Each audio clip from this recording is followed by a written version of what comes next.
নমস্কার।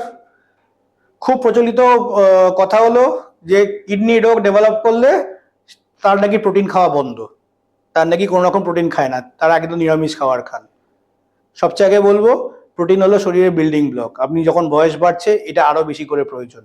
আমি বলছি না বেশি প্রোটিন খান, কিন্তু তার একটি মাত্রা আছে, এটা কিন্তু খেতেই হবে। সে যতটাই আপনার কিডনি খারাপ হোক না কেন, সেটুকু না খেলে কিন্তু পরে আপনি হামাগুড়ি কাটবেন।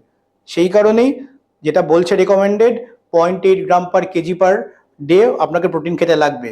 হ্যাঁ, যেটা বলছে যে আপনি যদি চান সেটাকে প্লান্ট বেসড প্রোটিন প্রোডাক্টে কনভার্ট করতে পারেন দেন অ্যানিমাল বেসড প্রোটিন প্রোডাক্ট। সেইটা করলে আপনার প্রোটিন খাওয়াও হলো, কিডনিরও ক্ষতি হলো না। কিন্তু এবং যেটা বলা হয় যে ডায়ালিসিস পেশেন্টের রিভার্স প্যারাডক্স থাকে, যার যত ওজন বেশি সে তত বেশি ডায়ালিসিস টানতে পারবেন।